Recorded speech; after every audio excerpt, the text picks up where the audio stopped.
বাংলাদেশের কালচারে কিছু বিষয় বেমানান। কেন জানি কোনো একটা জায়গায় কনফিডেন্সের অভাব এটা মাঝে মাঝে পরিলক্ষিত হয়। সে ফর এক্সাম্পল,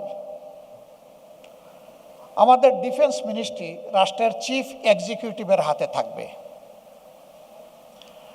তার তো লটস অফ জব, তিনি তো সব মিনিস্টারকে সুপারভাইজ করবেন, তিনি গার্জিয়ানশিপ দেবেন। সাচ অ্যান্ড সাচ মিনিস্ট্রি যদি তার হাতে থাকে, এইটার হক তিনি কিভাবে আদায় করবেন আলাদাভাবে? বরঞ্চ এই জায়গাটায় ডিফেন্সে যারা অভিজ্ঞ, যারা জীবন দেওয়ার শপথ নিয়ে জাতিকে সার্ভিস দিয়েছেন, তাদের মধ্যে থেকে পটেনশিয়াল লোককে আনলে আমার অসুবিধাটা কোথায়? তারা তখন ফিল করবেন আমরা যে জাতির জন্য গভীর আস্থা এবং ভালোবাসা নিয়ে জীবন দেওয়ার শপথ নিয়েছিলাম, সেই জাতি আমাদেরকে দারুণভাবে শ্রদ্ধার সাথে ফিল করে। এইটা বাহিনীর কনফিডেন্স লেভেলকে অনেক উপরে নিয়ে যাবে। ইয়েস, প্রধান উপদেষ্টারও একটা অ্যাকাউন্টেবিলিটির জায়গা থাকতে হবে, প্রধানমন্ত্রীরও থাকতে হবে, প্রেসিডেন্টেরও থাকতে হবে। নান অ্যাবাভ দি অ্যাকাউন্টেবিলিটি। এটা একটা মিউচুয়াল চেক অ্যান্ড ব্যালেন্সের ব্যাপার, সেটা থাকবে। অন্য 10টা অ্যাভিনিউর জন্য যেমন হবে, আমাদের প্রিয় গর্বের সেনাবাহিনীর জন্য সেটা হবে।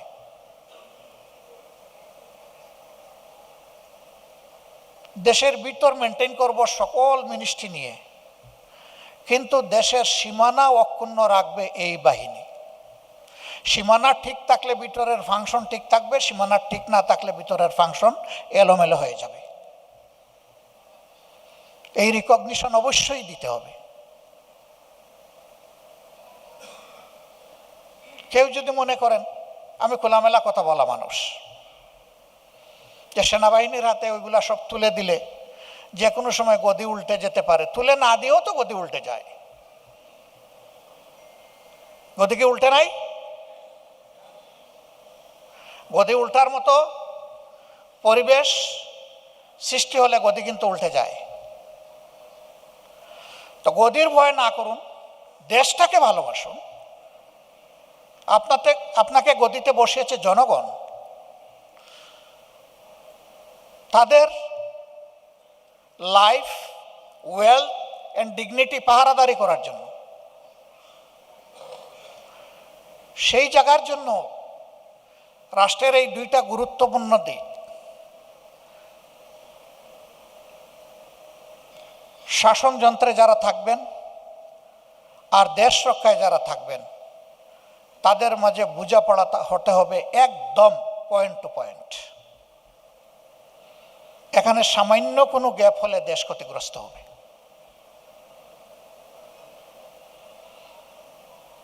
তবে এটা ঠিক যে সবার জন্য একটা ডেফিনিট জব ডেসক্রিপশন আছে, সবার জন্য একটা লিমিট আছে। ওই লিমিট যত সময় অনার করা হবে, ততক্ষণ পর্যন্ত আমাদের শক্তি অক্ষুণ্ণ থাকবে। কিন্তু লিমিটটা যদি ক্রস হয়ে যায়, তাহলে অ্যাক্সিডেন্ট নির্ঘাত। রাস্তায় আমি গাড়ি ড্রাইভ করছি, আমার জন্য বিভিন্ন জায়গায় স্পিড লিমিট করে দেওয়া হয়েছে, সেখানে স্পিড ব্রেকার আছে, আমাকে এটা মানতে হবে। আমি যদি এটা না মানি, তাহলে শুধু আমার ভেহিকেলটাই অ্যাক্সিডেন্টের কবলে পড়বে না, সামনে যে থাকবে সে আমার দ্বারা ক্ষতিগ্রস্ত হবে, পিছনে যে থাকবে সেও আমার দ্বারা ক্ষতিগ্রস্ত হবে। এইটা সবাইকেই মানতে হবে। এটা শুধু সেনাবাহিনীর ব্যাপার না, এটা আমাদের সবার ব্যাপার। এই লিমিট যেখানেই ক্রস করা হয়, সেখানেই বিপর্যয় অনিবার্যভাবে নেমে আসে, ওখানেই ফেসিবাদের জন্ম হয়। আমরা যদি এই ফেসিবাদকে চিরদিনের জন্য আমরা রেড কার্ড শো করতে চাই, তাহলে এই জায়গাগুলোর বোঝাপড়া আগে আমাদেরকে পরিষ্কার করে নিতে হবে। Bangladesh Jamaat Islami is committed to that. আমাদের কমিটমেন্ট হচ্ছে every professional will discharge his or her duties without any fear and pressure.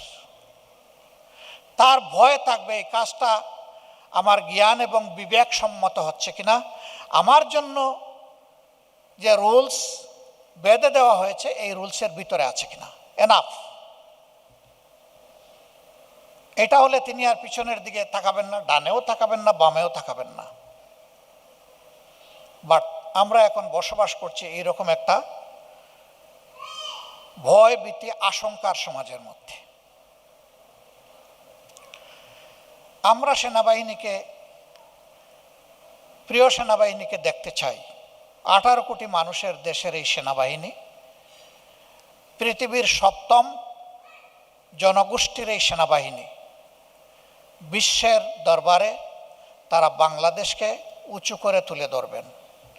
Yes, piece কোরের মাধ্যমে বিশ্বের বিভিন্ন জায়গায় তুলে ধরছেন। আমরা চাই বাইরে এবং ভিতরে সব জায়গায় সমানভাবে তারা তুলে ধরবেন। বিশ্বে আমরা যে সার্ভিসটা দিয়ে থাকি এটা আমাদের অ্যান্সিলারি সার্ভিস, আমাদের ম্যান্ডেটরি সার্ভিসটা হচ্ছে আমাদের প্রিয় দেশ।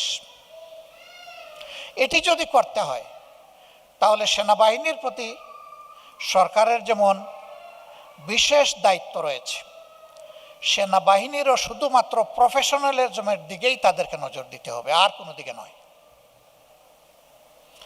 আমরা যদি সেনাবাহিনীকে একটা প্রফেশনাল ফোর্সেস হিসাবে আমরা গড়ে তুলতে পারি, দুনিয়া আমাদেরকে সমীহ করুক না করুক সম্মান করতে বাধ্য হবে। কেউ আমাদের দিকে লাল চোখ তুলে তাকানোর সাহস করবে না। আমাদের সেনাবাহিনীর সাইজ কত বড় এটা বড় কথা না, আমাদের সেনাবাহিনীর উইজডম, কারেজ অ্যান্ড ট্যাকটিক, এই 3 জায়গায় আমাদের সেনাবাহিনী কোথায় আছে এটা হচ্ছে বড় কথা। আমরা ওই 3 জায়গাকে একদম আয়রনিক করে আমরা এই জায়গাগুলা দেখার পক্ষে। নির্বাচনী প্রক্রিয়া শুরু হওয়ার পর থেকেই আমরা লক্ষ্য করছি একটি চিহ্নিত মহল পরিকল্পিতভাবে গুজব ও অপতথ্য ছড়িয়ে নাগরিকদের মনে সন্দেহ, ভয় ও বিভ্রান্তি সৃষ্টি করার চেষ্টা করছে। তাদের উদ্দেশ্য একটাই, নির্বাচনের শান্তিপূর্ণ পরিবেশ নষ্ট করা, জনগণের আস্থাকে দুর্বল করা। আমি আপনাদেরকে অনুরোধ করছি, সতর্ক থাকুন, দায়িত্বশীল থাকুন, যাচাই না করে কোনো তথ্য শেয়ার করবেন না। গুজবের বিরুদ্ধে সবচেয়ে বড় অস্ত্র হল সচেতনতা ও সত্য। নির্বাচন নিয়ে যারা বিগত মাসগুলোতে উদ্দেশ্যমূলকভাবে সংশয়, সন্দেহ সৃষ্টি করেছিল, তারা সম্পূর্ণভাবে ভুল প্রমাণিত হয়েছে। জনগণকে বিভ্রান্ত করতে তারা চূড়ান্তভাবে ব্যর্থ হয়েছে। আপনারা সকল প্রকার অপপ্রচার থেকে নিজেদের মুক্ত রাখুন। তথ্য যাচাইয়ের জন্য সরকারের সঙ্গে সার্বক্ষণিক যোগাযোগ রাখুন। নির্বাচন বন্ধু হটলাইন 333 এতে ফোন করে সঠিক খবর জেনে নিন।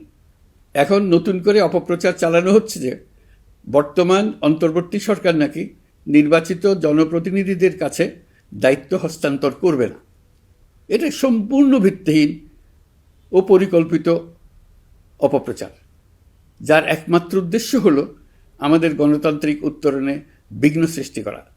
আপনারা নিশ্চিত থাকুন, নির্বাচনে বিজয়ী জনপ্রতিনিধিদের কাছে দ্রুততম সময়ে ক্ষমতা হস্তান্তর করে অন্তর্বর্তীকালীন সরকার তার দায়িত্ব সমাপ্ত করবে। আমরা একটি ঐতিহাসিক নির্বাচন থেকে মাত্র কয়েক ঘন্টা দূরে। 24-এর গণঅভ্যুত্থান আমাদের এই সুযোগ এনে দিয়েছে। যখন আমরা ভেবেছিলাম আরেকটি প্রহসনের নির্বাচনের জন্য আমাদেরকে অপেক্ষা করতে হবে আরও 5 বছর, তখনই আমাদের সন্তানরা হুঙ্কার দিয়ে ভেঙে ফেলেছে গোলামের জিঞ্জির। সহস্রাধিক প্রাণের বিনিময়ে আজকের এই দিনটি আমরা পেয়েছি। অভ্যুত্থানের দিনগুলো এখনও আমাদের স্মৃতিতে টাটকা।